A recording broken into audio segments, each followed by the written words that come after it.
So we will start on the next. As I said earlier,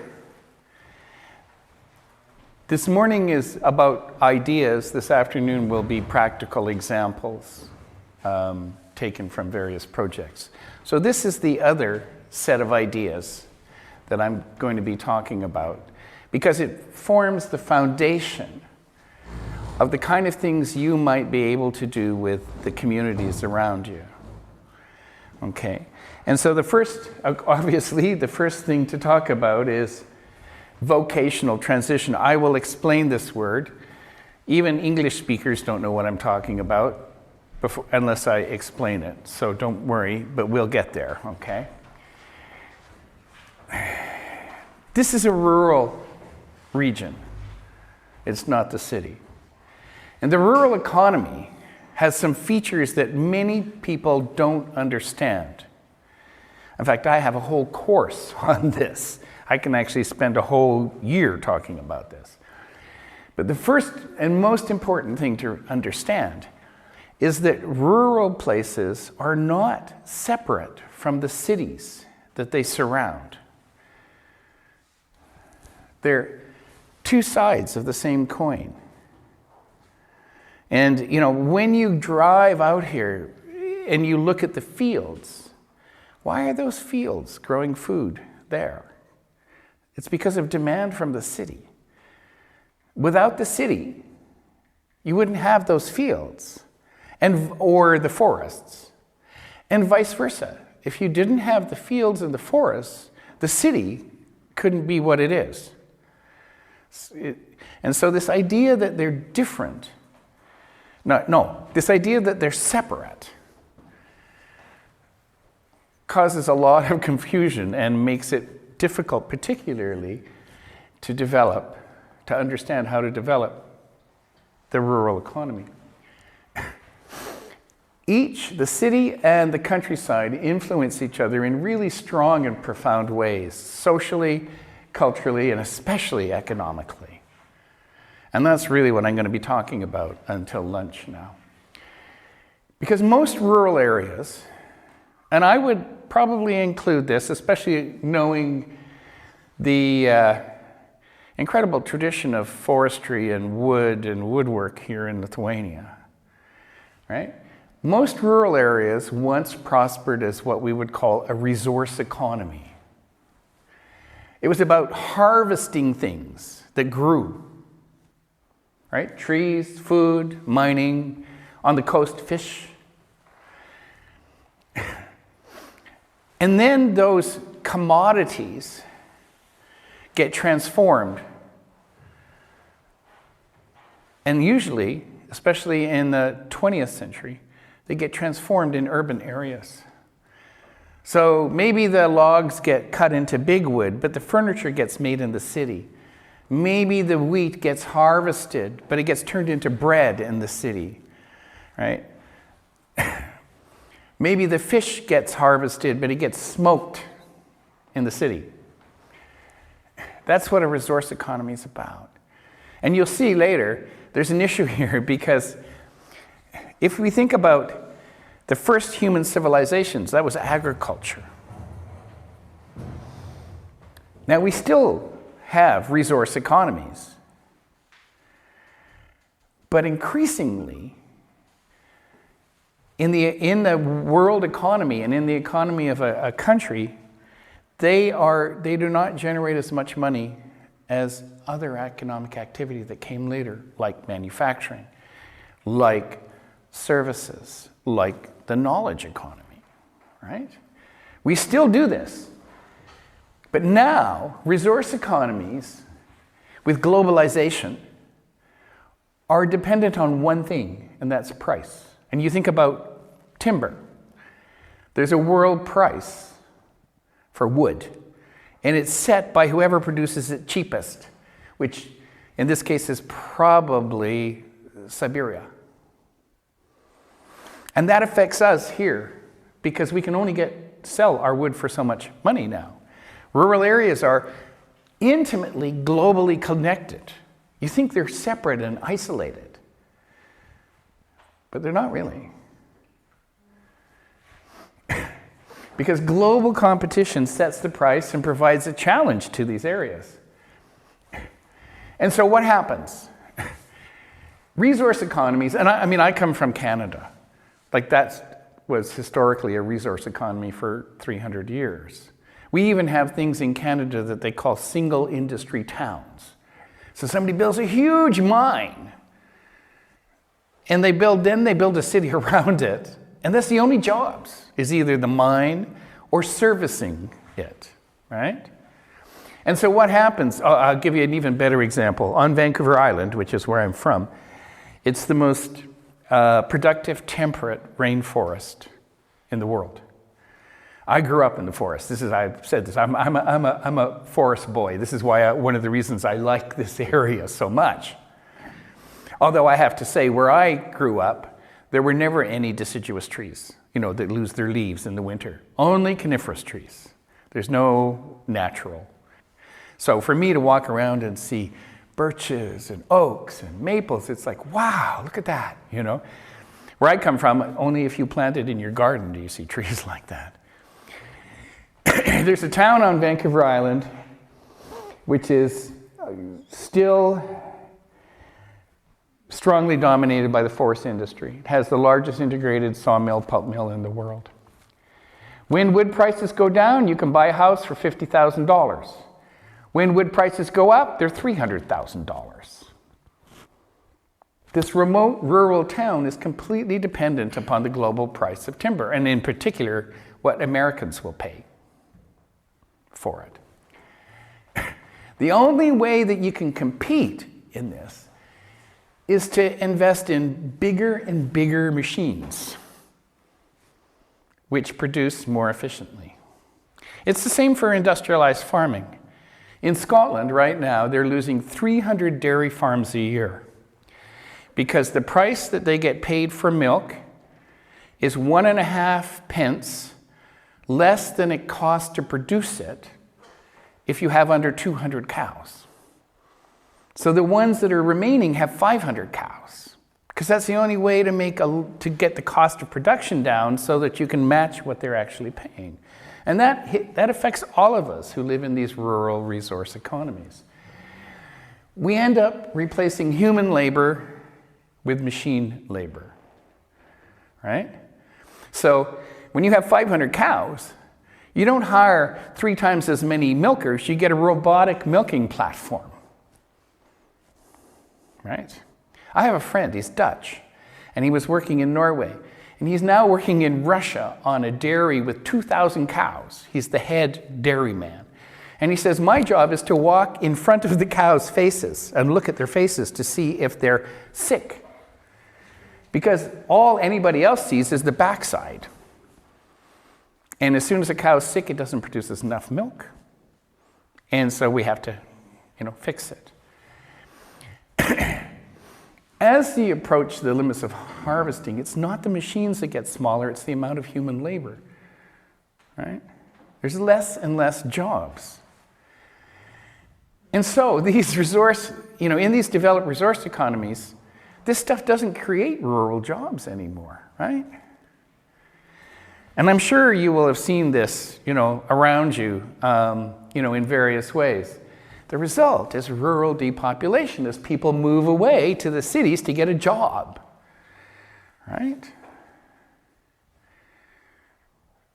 And this is happening all over Europe. So it raises that question, how do we keep people on the land? In Norway, we have very strong government policies to keep people on the land. And the Norwegian government, which has got lots of oil money, subsidizes factories and things like that in small places all over Norway. There's only one telephone exchange for the entire country, no long-distance phone calls. So no matter how far away you are, it doesn't cost you any more.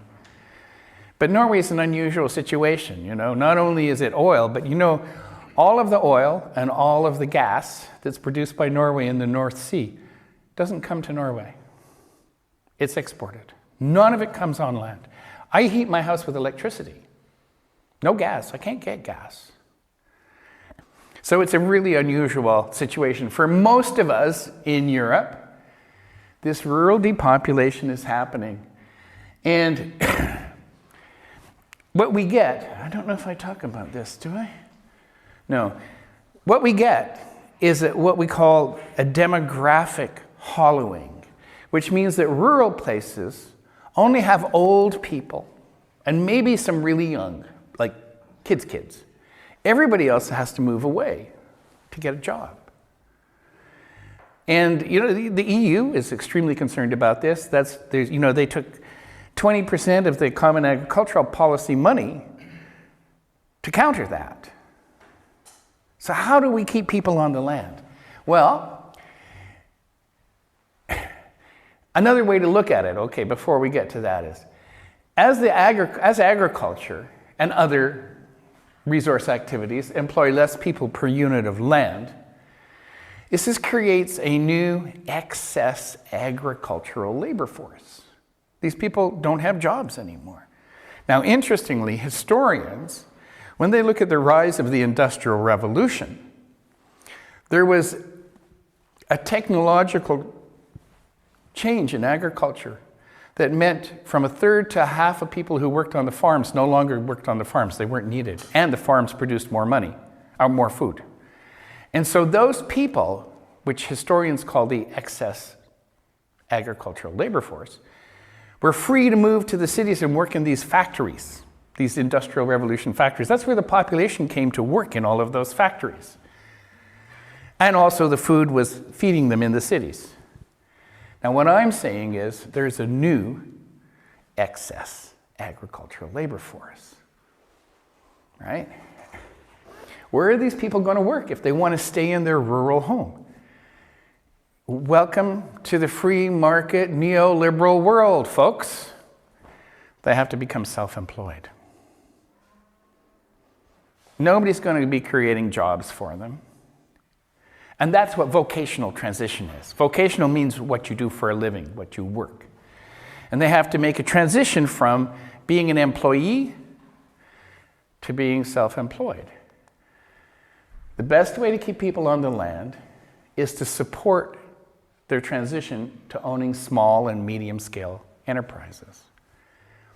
And of course, this requires a whole new way of thinking, particularly for central government. I mean, I do a lot of work in the Czech Republic. You all know about Babiš, yeah? He's the largest agricultural land. He's also the landowner in the country. He owns about 90% of all the farming in the Czech Republic. The guy who just lost the election. What does he care about the rest of the people in those rural communities?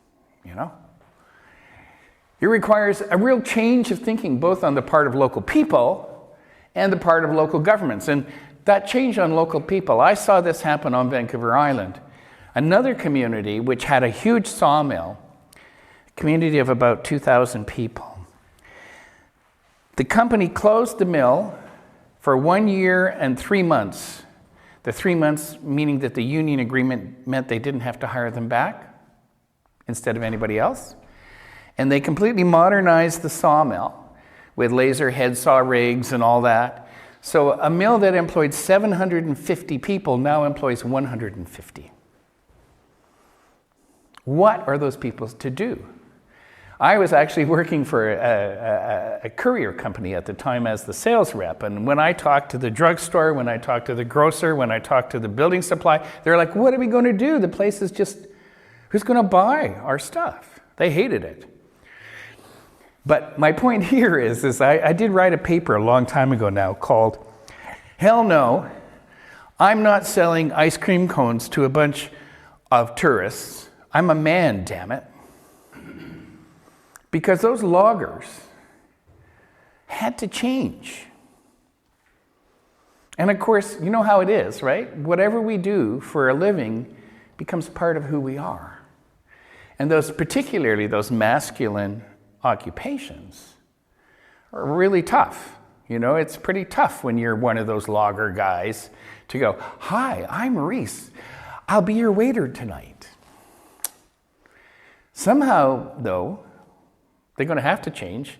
Now, interestingly, the change that they made was the Vancouver Island economy switched to land development. It became a place for people to come and retire in.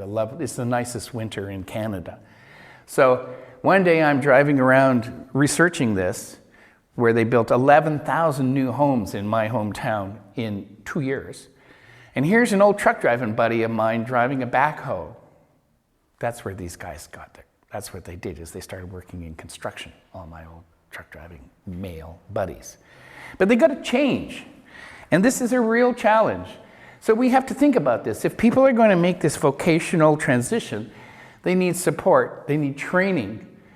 They need training in community and how to do community enterprise. They need training on how to start small businesses. They need training on how to identify what they already have and how it works in the new 21st century economy, the new markets. And that's what I'm going to be talking about here, because also that's where cultural heritage creates opportunities. Now, it's not just that, of course. Support needs regional and national policies that support self-employment. It needs funding support for business startups. You got a great idea for this new business. Is there somebody you can apply to give you a small grant to get started? There needs to be networks of entrepreneurs and an orientation towards innovation, towards new, and an understanding of what it involves within policy circles and within the governments that we vote for. Because the good news is, this is the good news, there is a set of fundamental social and economic changes in developed countries. And you guys, living in a transition society, I was saying to somebody this morning, when I talk in Slovakia, they talk about the socialist time. At least you guys talk about the communist time. Like calling a spade, right? But I mean, you're part of this transition from a centralized, controlled economy to a free market economy, right? That's a big change, and it brings challenges, right? I mean, for a start, the free market economy requires a certain kind of trust that authoritarian regimes make very difficult to have, right? I mean, think of East Germany, for example, where 1 in 5 people reported to the Stasi. Trust. But somehow, you've got to make an investment and trust that if your investment is successful, somebody's not going to take it away from you, right? That's a really core change. Maybe not for you or you, but for your community, your country. Of course it is, And so, this is how we start to support that change. Because these social and economic changes create new important opportunities, in particular for the rural economy, which of course is what I focus on. And so I hope that by the time we get to the end of this, I can convince you that those opportunities are worth enough that it's worth taking a chance, We live in an age of globalization, right? And I've already sort of talked about this. When it comes to production of things, local and national products compete on a global scale against other producers. Just think about the EU, There's somebody in Romania can build ships cheaper than they can build them in Norway. Guess where people are going to buy ships from, right? And even in consumption, I was at the, Maximus, at the supermarket. I'm looking at food from all over the EU. Doesn't always work that way. Norway has a very protective borders to protect farmers. And we had this, I'm going to say wonderful because it's such a good example. It wasn't wonderful at the time. In 2013, I went into my supermarket on November 26th, and there was no butter. Just empty shelves. And there was a note saying, beklager men ikke har smør. Sorry, but there's no butter. The Minister of Agriculture will come on the TV tonight at 7 o'clock to explain. Because in Norway, we don't have Kerrygold butter from Ireland and Anchor butter from New Zealand and Le Président butter from France. Only Norwegian to protect the farmers. And somebody got it wrong. And the minister came on the TV and he said, oh, we're really sorry, we got the cream quotas wrong. Here's what I'm going to do. I'm going to increase the cream quota and I'm going to allow imports. And I thought, well, that's interesting. We're going to see how long our supply chain is, aren't we? The butter appeared Christmas Eve, December 24th. So Norway had a Christmas without butter. Now, the funny thing is, I'm going, oh, if this was Scotland, there'd be riots in the streets, right? My Norwegian friends are going, oh, I eat too much butter anyway. Globalized consumption, though. Most of us live in a world where the things that we consume come from not only where we live, but from lots of other places, right? And we choose them either for quality or price, often price reasons. Welcome to the 21st century, folks. With the advent of globalization, with the growth of globalization, all sectors of the economy have changed in importance. So the primary sector, the growing of crops or trees, it's not as important as it used to be. It doesn't mean it's not happening. And indeed, during the corona crisis, a COVID crisis, there was a shortage of building material in North America. And the price went like 6 times as high, right? Because suddenly there was a lack of supply. However, it's all back to normal now, right? Secondary sector, manufacture. Even then, now it's all done in China. As long as China keeps making those things, then we're not going to complain. The problem is right now, China's having a crisis. You know that, right? They've had huge floods. A third of their coal production is currently offline. And the manufacturers are struggling like crazy. And they estimate that the amount of stuff that's going to come from China is going to decline by a third. What does that mean to our supermarkets? What does that mean for Amazon? What does that mean for where we buy our stereos and our clothes? And service sector. Now that's a bit different. It's hard. We all hear jokes about, let's see if I can do this. Hello, this is Microsoft. I am calling because of your computer. Like externalizing services, like to Bangladesh. Because services involve a direct negotiation between the provider and the customer. That's harder to globalize. And then finally, the fourth sector, the quaternary sector, that's always local. And we'll look at this. So now, price points for commodities are set in a global market, like I've said. And so those areas which produce it for less cost per unit are the ones that are most successful, even where it's subsidized, as I said.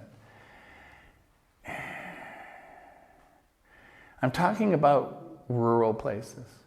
So if you can't make jobs, if you can't make money in the resource economy without increasing production and laying people off, the only option in the resource sector is to turn away from the mass commodity market by specializing, by differentiating your product from that market, by localizing it.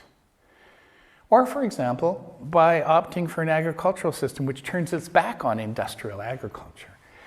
We, in my institution, research and teach something called regenerative agriculture. And honest to God, that's a word you will be hearing. Regenerative agriculture involves no plowing. It involves keeping the life in the soil because it's the life in the soil that feeds the plants. When we put stuff in the soil to feed the plants, it's actually the bacteria and the nematodes which digest it and exchange it with the plants for sugars, which the plants make from the sun, right? It's carbon positive. Of course, a traditional practice has been to kill the soil and then put fertilizer on it. We work with a producer in California called Singing Frogs Farm, who make $250,000 US an acre from growing vegetables. Any normal industrial agricultural farmer would give their left arm to make $250,000 an acre, okay? They've done it by making it local, using a system. They don't own a tractor, but they employ 8 people full-time to do the work. You know, industrial agriculture, what they called the Green Revolution, this is what it was called, the Green Revolution in the 1950s, was based upon inputs of cheap petroleum. We're never going to have cheap petroleum again. And so what do we get? We get farmers who are like squirrels on the treadmill running around trying to pay the mortgages because the cost of fertilizers goes up, the cost of fuel goes up, the cost of machinery goes up. And the only way they can make it pay is getting bigger and bigger and bigger. That's the change. Now, if we think about our rural areas, then we think about the service sector. And it's many different things, you know, everything as it says here, from laundry to tourism to the arts. It's also the place of the culture economy and the experience economy.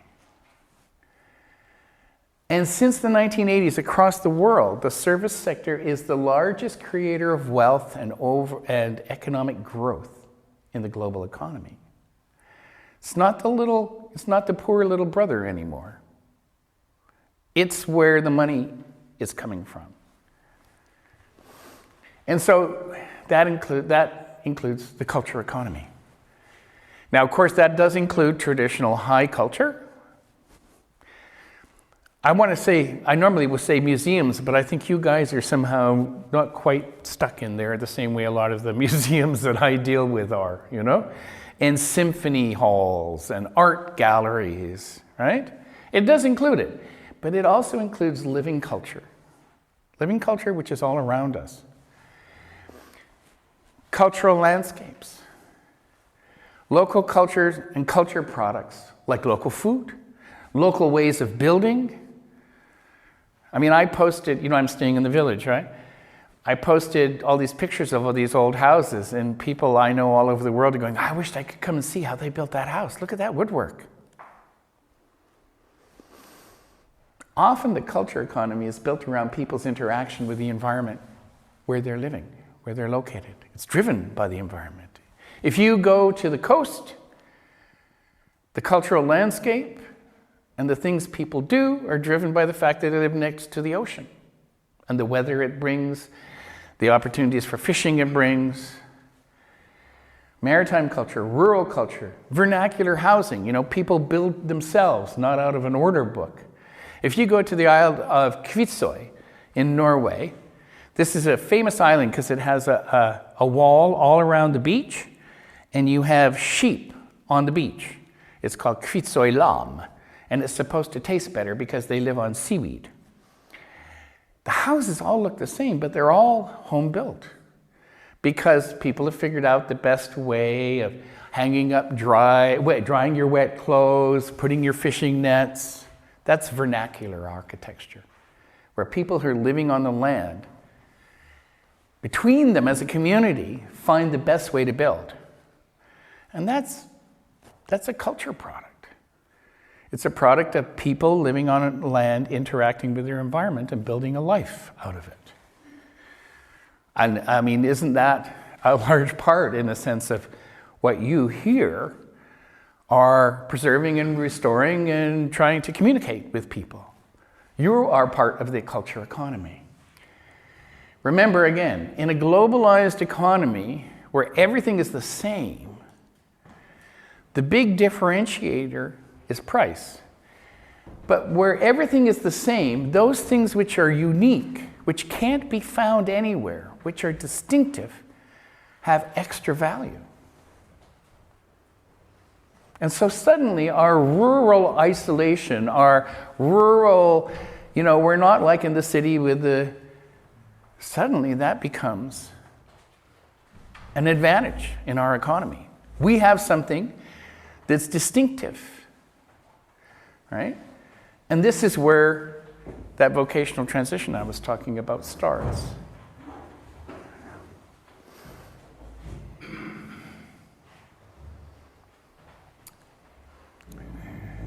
To quote Pine and Gilmore, a culture economy strategy is less focused on pure product orientation and focuses more broadly on the place, which I've put landscape in there, as a point of departure for economic and cultural development and growth. And in the 21st century, we, the world, are wealthy enough to want that.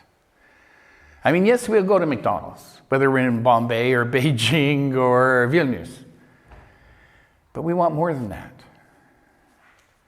And as you'll see, people are willing to pay for it. But before we get there, this is where I want to introduce this idea of the experience economy. Are you familiar with that term, the experience economy? It's written by these two guys, Pine and Gilmore, 2007. And here they say that the key thing that people will pay for is the experience, which is unique and unrepeatable. Even if you do it again, it's not the same, right? And what they take away is a narrative, a story. I think I have this in the image. I'll see what I think. I'll talk about the whiskey smuggling trails in Scotland. But I mean, the way I always represent it is as an American tourist going home going, well, Mabel, you wouldn't believe what we were doing in Scotland on our holiday. You know, we were on them whiskey smuggling trails. You got a story, right? In the experience economy, it's the experience. Hello.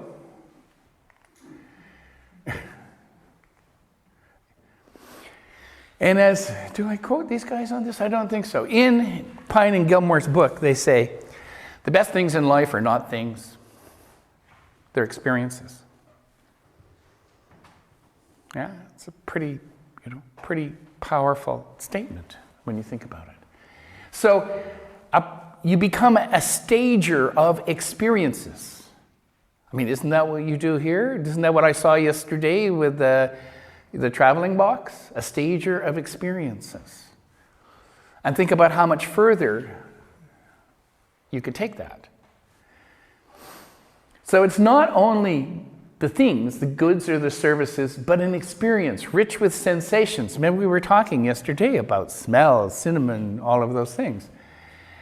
Created within the customer. These experiences actually occur within any individual who has been engaged on an emotional, physical, intellectual, or spiritual level. And the beauty of it is no two people can have exactly the same experience, right? Each experience derives from the interaction between the event, what they experience, in other words, and the person's prior state of mind and being, who they are, what they've learned, how they feel. It's that interaction that makes the experience. Knowledge, resources, thought of as the raw material for the development of this, can be found within local food, language, art and handicraft, music, visual presentation, historic places and events, buildings and building techniques, mythology, folklore, literature, cultural landscapes, nature, flora and fauna. Yeah? That's the raw material of the experience economy.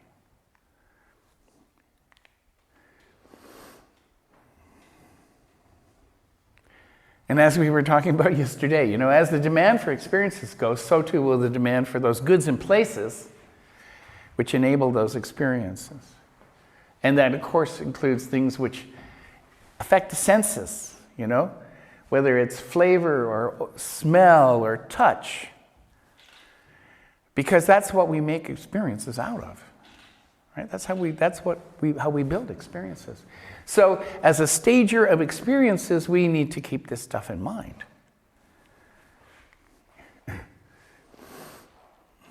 where clients interact with an environment, with traditional practices, with traditional places, traditional lifestyles, out of those interactions come stories that they take away and they retain all their life. And these stories and these narratives is where the real value lies. Okay, some quick examples from Scotland. Cultural economies, food and drink, language, music, and stories of place, or as I'm sure you're aware, they call interpretation, right? Interpretation. Scottish food and drink, okay?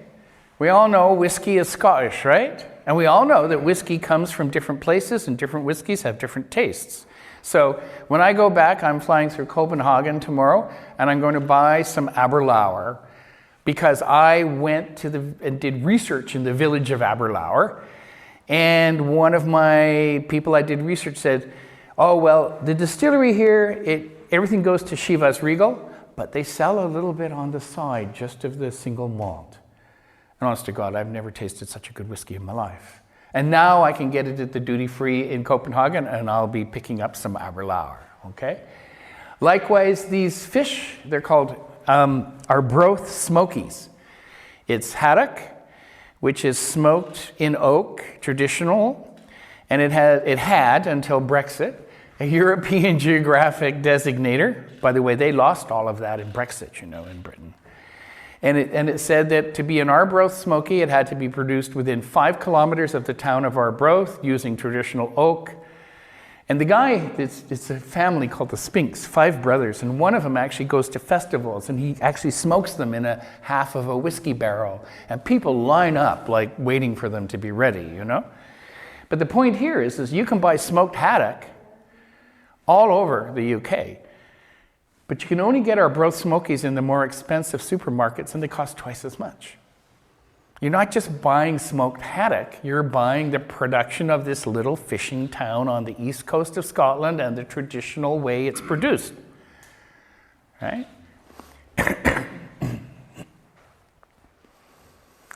Scotland, by the way, has a quango, a quasi-government organization called Scottish Food and Drink that promotes Scottish food and drink. They've just appointed 23 local ambassadors for 23 regions of Scottish food because they see that's where the value lies. Another one is languages. This, by the way, is actually not Scottish. That's Galif, and it's actually Galway in Ireland, but never mind. I thought a McDonald's that had a Gaelic name on it was pretty good. Point here is that the languages in Scotland, both Scots and Gaelic, are present in the people and they're present in the landscape. If you climb mountains in Scotland, they're nearly all Gaelic named. And I won't butcher them up by trying to tell you the pronunciations. Scots I know a lot more about because I did a piece of research on Scots language for the Scottish government in 2006. And Scots is a good example, actually. There are 5 Scottish dialects. So if I met you on the street in Aberdeen, you go, hey, Rhys, fit like. And I go, oh, actually bad. Now, somebody in Glasgow couldn't understand that, right? Those language dialects are local identifiers. And that particular Aberdonian dialect is called Doric, the Doric. And they have all sorts of festivals. There's a university department that's dedicated to promoting those languages and the music. And the Doric speakers are known as particularly good musicians in the Scottish, what they call bothy ballad tradition. And you get people coming from all over the world to learn that music, to learn the language. I mean, Americans, roots. I was in Galway, that's where I took the picture at a conference, and the whole coast of every resort was full from June till September of Americans learning Irish Gaelic. I come from, my family emigrated from Ireland. So what about all of the Lithuanian diaspora? Or the Norwegian diaspora? In 2018, I think, the Scottish government called 2018 the year of homecoming. And they had a parade in Times Square in 2017, a Tartan Day parade, and they all went down with the bagpipes and the kilts. And they said, come home next year. They estimate it generated £437 million worth of extra tourism money that year. Well, Martha, I went to Scotland and I had to tell you, boy, those clans, people take those stories away. It's the experience economy. Likewise, music. One of the great things in Scotland is you have this fashion movement where young kids now can take fashion classes in school, in high school. And they learn to play the traditional instruments, they learn to speak Gaelic. And many of them go on to create professional bands. And it's a real growth industry, again, and all over the world. Roots music channels all over the world feature kids who've gone through the fashion movement. And here we come to the whiskey smugglers. This is a project I had. Basically, it's in Highland Perthshire, and you see, historically, you understand, farmers don't own their land in Scotland. 64% of rural land in Scotland is owned by 82 people. You don't own the land your house is on. You lease it from the Lord. Your village doesn't own the land that the buildings are on. They belong to the Lord. You have a 99-year lease. So the Scottish farmers called crofters. A croft is actually designed by the Lords to be too small to make a full-time living for a year. So you have to work 100 days a year for the Lord. So in order to make money, they would go like modern cannabis farmers where it's illegal, and they would dig a hole in the ground and put a little whiskey still on somebody else's land. And they would make 2 small barrels of whiskey a year, and they would strap it on the back of a Highland pony and take them over these hills down to the Central Belt and sell it to a pub, say in Stirling or Edinburgh, without paying tax. This went on for 250 years. So I went to the landowners and I said, do you have stories of these whiskey stills and the smuggling? Put them all together into a little 25-page book. We named the trails the whiskey smuggling trails. And B&Bs and hotels along the whiskey smuggling trails were able to charge 15 to 25 pounds a night more by saying, come and stay on the whiskey smuggling trail. It's the story. It's the experience. Actually, it's a terrible experience. I do this, I mostly do all this human-horse relations research. So pal of mine is actually in a place called Newtonmore. His family is the original stud of the Highland horse, or Highland pony as they call it. And he asked me if I wanted to go on one of these treks, reproducing the walking on the, because he needed some extra hands because he had some young horses, that needed, and you don't ride them, you walk them. It took 7 days, and it rained, and it was cold, and it was miserable. But I'm telling you the story, aren't I? I had an experience, right? An experience you don't have anywhere else. Likewise, the Cateran Trail. This is near the city of Perth. Cateran is a Scots word, and it means cattle rustlers. People, and the clans would come over the mountains and steal the cows from the other clan and then take them back over the mountains. So the trails by Bridgecali and Blairgowrie, which is where I used to live, Perthshire now has a Cateran Trail mountain walking festival in August, and 500,000 people come to walk those trails. It's the experience economy again, the story, right? It adds value. Now, people walked those trails before, but not so many, and they didn't fill up the hotels and the bed and breakfasts and, the restaurants. The thing about it is if we go back now, and you look at those different parts of the economy, from farming and resources through to experiences, what you have here, when we extract those commodities, the prices are low, and one product isn't any different than the other. Potatoes from here are the same as potatoes from there. In fact, we have whole systems, number 1 wheat, number 2 wheat, to standardize them. As we go up this ladder, where the prices are at a premium and they're instinctively relevant to the needs of customers, the value that's generated increases as well. The example I use is, in the 1950s, my mom, who was not a very good cook, would bake a birthday cake. And it would cost probably 50 cents in the 1950s for flour and eggs and milk, sugar. And then in the 1960s, she could buy pre-made cake mixes, Betty Crocker cake mixes. And they cost $2, 50 cents to $2. Then, in the 1980s, the big supermarkets started selling custom birthday cakes for $20. And everybody bought those. Now, my daughter in San Diego takes her kids to something called Chuck E. Cheese, which hosts the whole birthday party, including cakes and cleanup, for $250. And she's willing to pay that, especially the cleanup, right? That's how those different sectors stack up. Okay, now, where do museums fit in this? That's what I'm challenging you to think about, You're not here to make money in the same way, maybe, as we're talking here. But what about the community around you that needs to find ways of making a living to stay on the land? Are there ways that you can work together?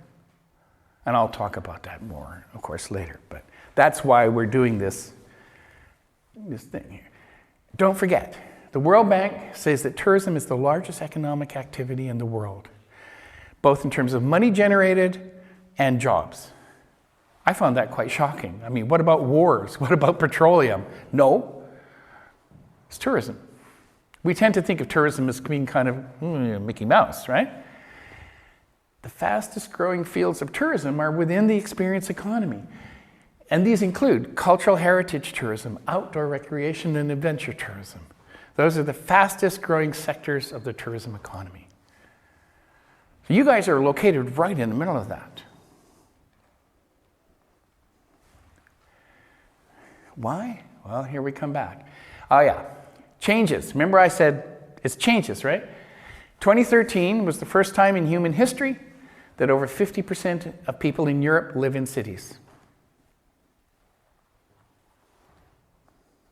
That's a pretty big statistic, isn't it? For the first time in human history, over half of the people here live in cities, not in rural places. And there's this growth of prosperity, the rise of disposable income, the rise of individualism. I'm me, I'm unique, I want to do something. I don't want to do what everybody else does. I want to do that too, but I also want to be distinctive. We have greater mobility, Passe, Wizz and Ryanair and all of that. When we emigrated to Canada in 1955, when I was a baby, my father saw his mother, I never did, again in 1963. And she never got a telephone. So only when she was visiting his brothers who had a telephone in Bolton could he talk to her. He saw her again in 1974, and she died in 1975. My grandkids in San Diego could identify me on the Skype screen by the time they were 16 months old. Oh, Papa. And I've been there, 8 times. The increase in mobility has made a huge change in our lives, and it's really recent. And you think about city life, this is my descriptor. You live in a small box with your family.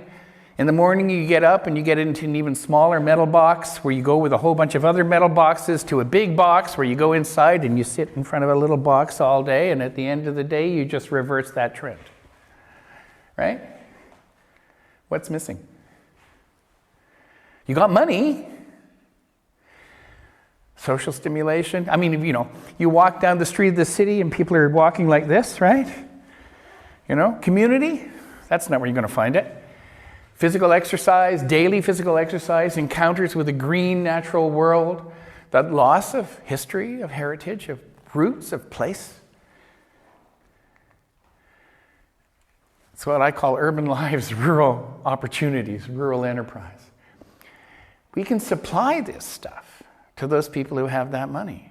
And I see this growing and growing and growing all around Europe, and I work with communities all around Europe to help them take advantage of this. Whether it's local food, local products. Why? Because people associate the qualities of rural landscape with the product. When I was teaching in Scotland in the 2000s, I come from near Vancouver. Vancouver had the Winter Olympics some time back in a place called Whistler. The shops at the university in Scotland in Aberdeen used to sell Whistler water. Hello?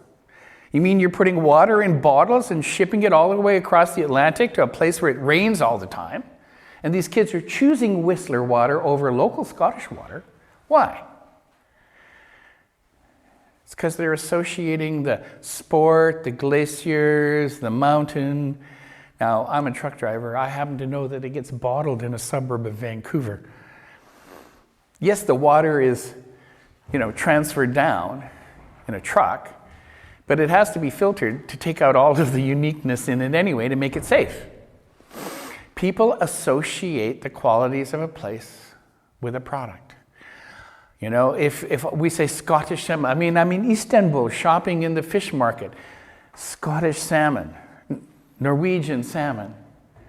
Oh, well, it must be, clean and good, right? I had colleagues in Scotland who had free-range, native breed cows, Ayrshire Reds they're called, and he left them out on the hill, and he sold them at a premium because he called it heather beef, as opposed to the ones that are raised in barns and fed with maize and all of that stuff. People associate the qualities of the rural landscape with the products, and then, what's next? They want to experience the place itself. And that's the experience economy. So, rural people have resources. They've always had access to them. But the trouble is that we think they're not worth anything because they've always been there, and we've not been able to take advantage of them. So we need to get a new set of lenses on to see what we already have. We don't need welfare in rural places. We need opportunities. We need support for enterprise. We need to make this vocational transition. What did I just do? Oh, Rhys, sorry. So, we need to identify what assets do we have in rural places. We see them from our own history, our own heritage, our own perspective, but we also need to see them from the perspective of these urban markets. What are the resources we have in this green environment? Last night, from my sins, I'm a smoker. Last night, staying in the village, I went outside, sat down. It was quiet. I could hear the geese and the ducks. I even heard owls. I could hear the wind in the trees. You don't hear that in the city, right? So, what are we talking about when we talk about these new rural opportunities? This growing global emphasis on green nature, biodiversity, people want it. They've been told it's important. The emphasis on exercise, health, and adventure, that's a funny one. As a truck driver, you'd never catch me in a gym. Why do I need, only athletes and narcissists go to gyms. I work for a living. But even I, in the last 10, 15 years, will work out at a gym. There's a change in attitude. We want to be fit and healthy. And we associate exercise with being healthy. City people, they get stories in the media, but they want to go there. Because it's easy to get there, and people have this awareness of what otherwise they would never have known. Again, the value of stories, of narrative, has risen as a key economic resource. Whether it's movie tourism, outdoor adventure, the direct experiences, cultural heritage, rediscovering your roots, and all these new ways of using cultural heritage, especially for education, like Irish language, tourism, and social work. One of my big sets of projects is on social farming. You know social farming, where farmers bring people who maybe have physical or mental disabilities or social, like homeless people in Berlin work on farms because it's acknowledged that a green space is therapeutic. So, last week I was in Nitra at an OECD conference in which there were over 250 social farms participating in how can we develop the sector? How can we create social farming in Slovakia, which there isn't right now, or very little. So, rural life is not isolated or backwards as it was once seen to be. And particularly, actually, the spread of quality service provision, internet, shopping, transport. It's not like it was 40 years ago. It's much easier to get to places. It's much easier to reach out as well, to go online, and for people outside to come online.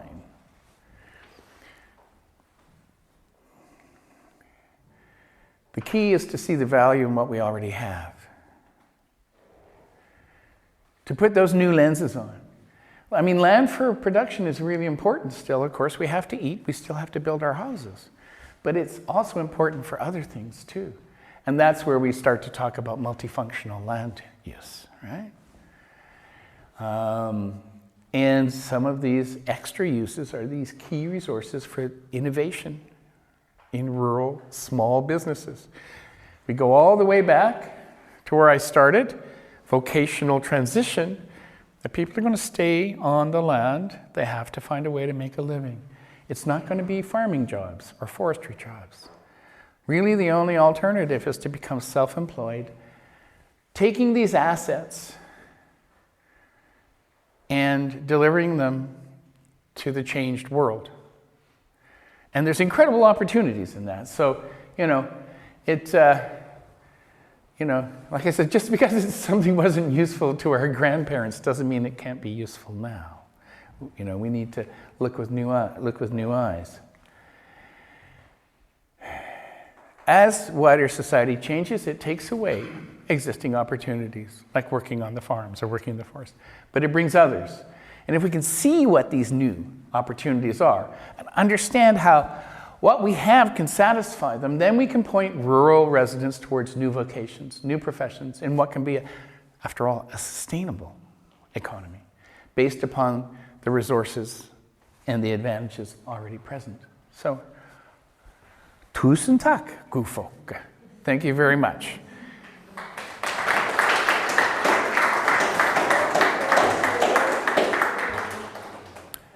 Any questions or observations before we shut down? You can, of course, come up to me as we take our break and stuff, but anybody got anything that, it triggered a thought that you think, yeah?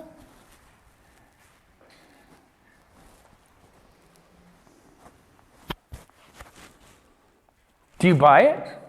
You shouldn't take what I say, for granted.